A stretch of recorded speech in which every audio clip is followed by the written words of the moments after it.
तो यार अगर मैं तुमसे पूछूं कि श्रद्धा कपूर का बाप कौन है तो तुम लोग बोलोगे शक्ति कपूर। लेकिन अगर मैं तुम्हें बताऊं शक्ति कपूर की बेटी का नाम तो काजल पांडे है। मुझे आज पड़ोस वाले अंकल ने अपने घर पे बुलाया, फिर उन्होंने मुझे एक लंबा मोटा बाल दिखाया जिसको देख के मैं बहुत खुश। अब तुम लोग बोलोगे भाई कहाँ ये पांड्या और कहाँ ये कांडिया। मर्दों को कभी नजर नहीं लगती और फिर मुझ जैसे मर्द को जिसके पास नींबू और मिर्ची हमेशा रहती है। तो देखो भाई इंसान को उसके नाम से नहीं उसके काम से जाना जाता है। कि भाई पर्सनली तो मुझे ऐसा लगता है कि शक्ति कपूर ने श्रद्धा कपूर को अमेज़न से ऑर्डर करा था। भाई शक्ति कपूर की एक शक्ति नहीं है इस लड़की के अंदर। ये इतनी प्यारी इतनी क्यूट, इसकी हरकतें इससे भी ज्यादा क्यूट, और दूसरी तरफ ये क्यूटिया। मैं हमेशा के लिए सब छोड़ के अपने बॉयफ्रेंड के साथ जाने वाली थी, तो मैंने सोचा जाने से पहले क्यों ना घर वालों के लिए आखिरी बार खाना बना दूं। बताओ क्या बताओ।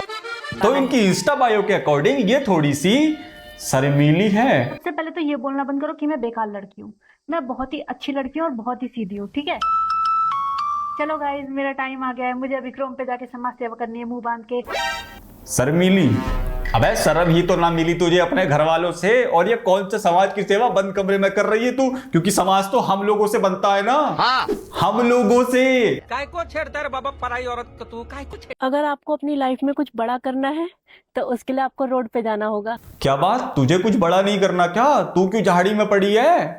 रोड पे जाके आपको सोना होगा, तभी आप कुछ बड़ा कर सकते हैं। अच्छा बेटे, सब समझ रहा हूं मैं। ये सक्सेसफुल लोग होते ही हरामी है, अपना सीक्रेट कभी रिवील नहीं करते। ये मतलब ये खुद तो झाड़ी में सो के बड़ी औरत बनी है और हमसे कह रही है सड़क पर जाके सो जाओ। अबे सड़क पर जाके सोएंगे ना, कुछ बड़ा हो ना हो कोई हमें छोटा करके चला जाएगा। अपने पिछवाड़े मॉल होने का फायदा होता है, जब मन करे तब टांग उठा के चले जाओ इसी की हवा खाने।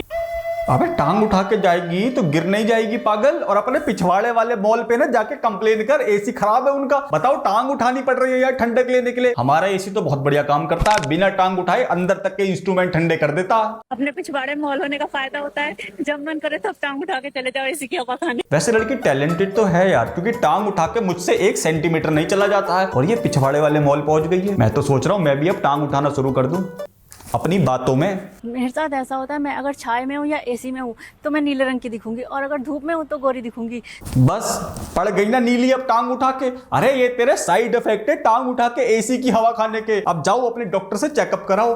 टांग हेलो नहीं, यहाँ पे टांग नहीं उठाएंगे वरना थोड़ा गंदा साउंड करेगा। अब जाओ अपने डॉक्टर से चेकअप कराओ। मुझे ये नीले मोनिया की शिकायत लग रही है। मैं अगर छाए में हूँ या एसी में हूँ तो मैं नीले रंग की दिखूंगी, और अगर धूप में हूँ तो गोरी दिखूंगी। तो इस हिसाब से तो जो चीज छाए में काली दिखती है वो सबको धूप में चमकना चाहिए ना, पर ऐसा होता नहीं है। देखो भाई, तुम्हें इसकी बात माननी है तो तुम मान सकते हो, लेकिन मैं नहीं मान सकता। मेरी मजबूरी है, क्योंकि मैं बचपन से रहा हूँ साइंस का स्टूडेंट, और मैंने तो भाई संभोग प्रक्रिया भी डिस्कवरी चैनल से सीखी थी।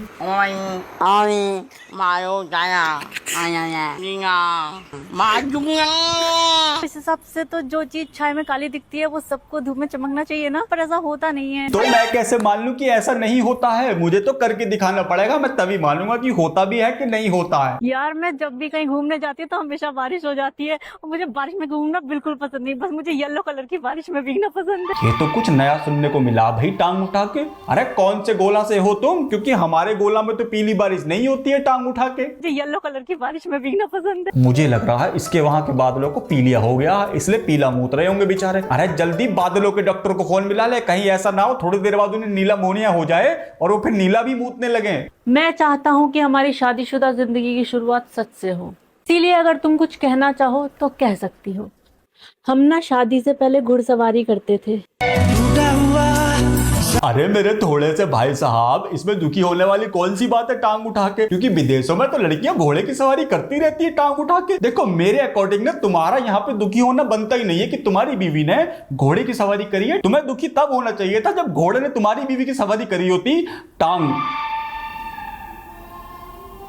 यहां भी नहीं उठाएंगे, वरना ये तो कुछ ज्यादा ही गंदा साउंड करेगा। मुझे मेरे बॉयफ्रेंड को बहुत जोर से किस करने का मन कर रहा था, इसलिए मैंने उसे निकाला और थोड़ा सा चाट लिया। अच्छा, अब ये भी डार्क होना चाह रही है। लेकिन मैडम, आपने अपनी ऑडियंस को बताया कि आपने अपने बॉयफ्रेंड को कहां से चाटा है? नहीं मतलब ये कौन डिसाइड करेगा? कोई रेफरी वगैरह तो होना चाहिए ना, क्योंकि बॉयफ्रेंड तो बेचारे अब रहे नहीं, तो पता कैसे चलेगा कि आपने कौन से अंग के कौन से हिस्से की राख को चाटा है? किस करने का मन कर रहा था, इसलिए मैंने उसे निकाला और थोड़ा सा चाट लिया। ससुर दूसरे की गाड़ी आप देख सकते हैं, उस उसको छू सकते हैं और उसके साथ फोटो खिंचा सकते हैं, लेकिन कभी भी आप उसमें चढ़ नहीं सकते। अरे कौन से गोला से आई है तू, पीली बारिश में भीगने वाली नीली औरत। लोला लूबर का नाम सुना है कभी? दिल्ली मुंबई वाले रोज चढ़ चढ़ के उतर रहे हैं और उतर उतर के चढ़ रहे हैं। अबे आजकल पैसा दो ना तो हर चीज पे चढ़ा जा सकता है, और ये बात सिर्फ गाड़ियों पे अप्लाई नहीं होती है, प्लेन पे भी अप्लाई होती है।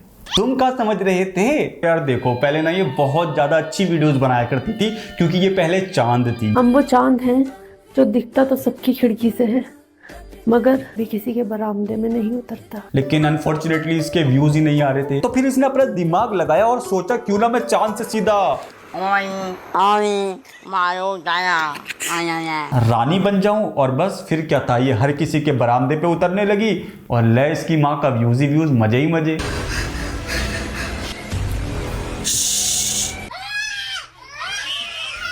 कितनी बुरी लग रही है ये बिना चश्मे के, डरा अलग से रही है। मैं चश्मा पहना कर तू 24/7, तुझे डर नहीं लगता रात को खुद को देखकर? 3 दिन से लगातार मैं अपनी फोटो मांग रही थी। बता रहा हूँ, थोड़ी देर इसकी वीडियोस और चला दी ना तो ये नीली छोड़ो, ये कहीं काली पीली ना हो जाए, और हो सकता है थोड़ी देर बाद ये सतरंगी ना हो जाए, फिर वो उठा के ले जाएंगे तुझे। पता ना किसकी बात कर रहा हूँ। तो यार बस आज के लिए इतना ही, बहुत जल्दी मिलेंगे फिर, बाय।